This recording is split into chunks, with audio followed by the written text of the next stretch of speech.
Okay, let's do this.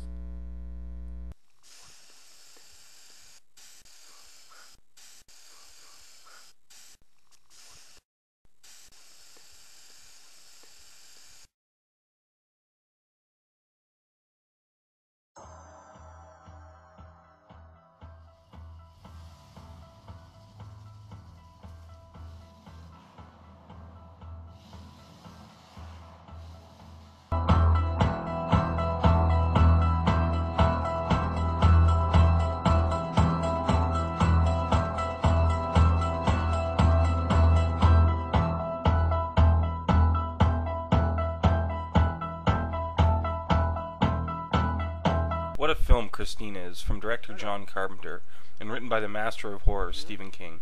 Before I go into the review, I just want to mention this is a review of the film and pays no attention to the novel at all. That being said, there are a couple of differences between the novel and the film which were changed by Bill Phillips, who wrote the screenplay. So just to mention the changes briefly, in this movie the 1958 Plymouth Fury is an evil car that seems to be self-aware and evil, and that alone stands as the antagonist. However, in the novel, there are many points which allude to the car's previous owner possessing the car, Roland LeBay. As well, in the novel, at the end, there is mention of a car being in an accident which could have been Christine, or likely was intended to be interpreted that way.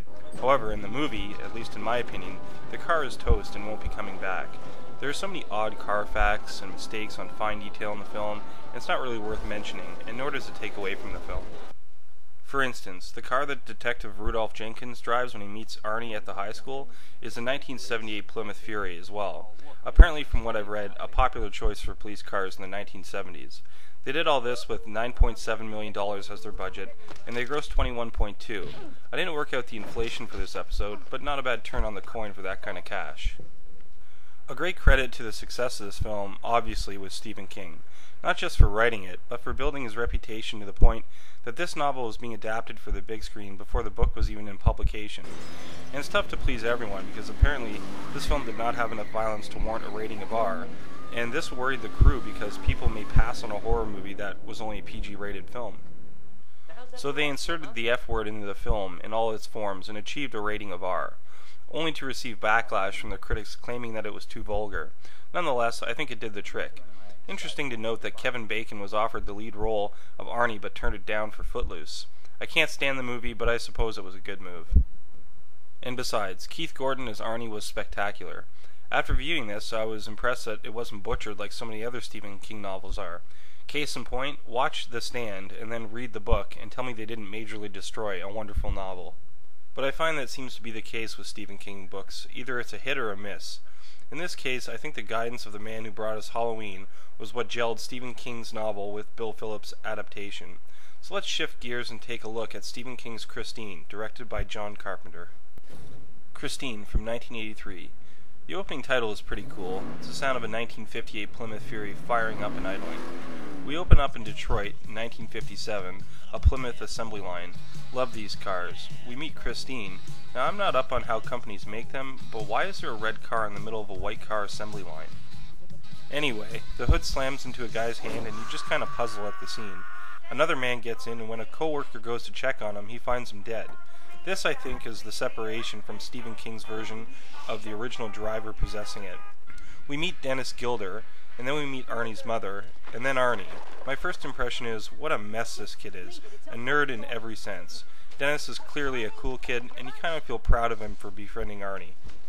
Dennis is trying to get him laid, and the car conversation is hilarious. The boys are going gaga over a semi-attractive chick, but we meet Lee. More on her later. A bully by the name of Buddy grabs Arnie's lunch, and it's Dennis to the rescue. Buddy pulls a switchblade and wrecks his lunch. Dennis calls him a chicken shit. The teacher comes down and he's a real hard ass. He sets Buddy straight. Pretty good scene, actually. The Buddy character is just awesome all around. Dennis and Arnie are driving when Arnie spots Christine. Arnie walks around her and gets in. We meet George LeBay, or Macaulay Culkin's neighbor from Home Alone. George gets Arnie to start up the car and introduces her as Christine. George says his brother died, and that's why he's selling it. He sells his car to Arnie for $250. He comes home to his parents, and they have a pretty big blowout fight about the car. Then he brings it to a garage called Darnell's. It's a do-it-yourself garage. Everyone so far has been talking about how bad the car is. Darnell is just hilarious, and I mean just hilarious. Talk about hard-nosed. If you've seen this, I'm betting you agree. Arnie goes home only to get into shit with his folks. All the songs in this are 50s tunes, which is a nice detail in the film, I find. Darnell gives him shit for grabbing stuff from his junkyard. Then he warms up to Arnie, saying he could do some odd jobs around the place, and he could raid the place all he wanted. He'd even throw in a few bucks. Arnie actually says, "I'll think about it," which is just mind-blowing. There's a scene where Dennis gets shot down by Lee in study hall. Not much to say on it, but he should have gone for the blonde girl. Arnie blows off plans with Dennis, and the change in Arnie is already starting to become apparent. Dennis confronts George about the fact that his brother killed himself and Christine, and he didn't tell Arnie. Then the story gets all creepy, George telling Dennis that basically he doesn't know what he's talking about, and there's something more going on that you still don't know about. It's hard to explain the tone of this part if you haven't seen it. He even mentions they got rid of the car, but the car came back. So subtle and effective. Dennis goes to investigate the car at Darnell's shop. It's a great little scene. Dennis is trying to check out Christine when she turns on the radio and spooks Dennis off. Afterwards, turning the radio off. The scene is really the first that brings the car alive, for me. It's Dennis's football game, and while going for a pass, he sees Arnie pull up with Lee. He gets all distracted by the car. Now, whether it's the car doing some kind of voodoo, I'm not really sure, or maybe it was the girl. You see him on the ground, and he's moving his head from side to side, which I thought was odd because later he's in a neck brace, but I guess that's kind of picky. Arnie visits Dennis in the hospital and has some creepy words to say to him at the end. If you've seen it, you know what I mean. Arnie is fixing the windshield wiper when Lee starts to choke. A light comes on, and Arnie can't get in. The car is literally choking her. Finally, a stranger grabs her and pulls her out of the car and gives her the Heimlich. It's a wild scene. Arnie brings her home, and it's clear Lee doesn't want to be in the car anymore. Then Arnie has to apologize to the car to start it. Just brilliant. That night, Buddy and the gang bust up Christine. I'd like to mention at this time, Stephen King was in an accident in 1999. He bought the car that hit him and beat it to hell with a bat. Arnie finds the car the next day with Lee, and closely inspects the car. He snaps on Lee. Arnie gets all weird at the dinner table and gets physical with his dad.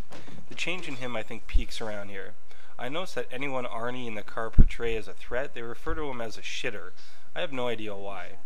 The scene where Christine rebuilds herself, it's surreal and is so well done. All the metal bending back into place, it's fun to watch. Fatso from Buddy's gang is heading somewhere, although I'm not sure where, and he spots Christine. She rolls onto the street and speeds towards him. Why there are 2 stop signs there, I have no idea. Anyway, the chase goes on and there's great suspense. The car gets pretty mashed up, and when it crushes into the tight space, it cuts the kid in 2. It's just epic. Arnie gets a visit from the Detective Jenkins. It's great watching him slowly ask away, and it's funny, but if he said just one more thing, he would remind me a bit of Columbo. Buddy is driving, but soon notices a tail. He backs up to push back, and then they chase. He parks, and here comes Christine, and T-bones the car. Then rams Chuck into the garage, and there's an explosion. Awesome. Then Christine chases down Buddy on fire. Now how badass is that? Actually leaves him on fire on the road. Damn. The scene where Christine returns to the garage at night, too funny. Darnell goes to see who's in the car, naturally thinking it was stolen. Christine traps him and then crushes him in the seat.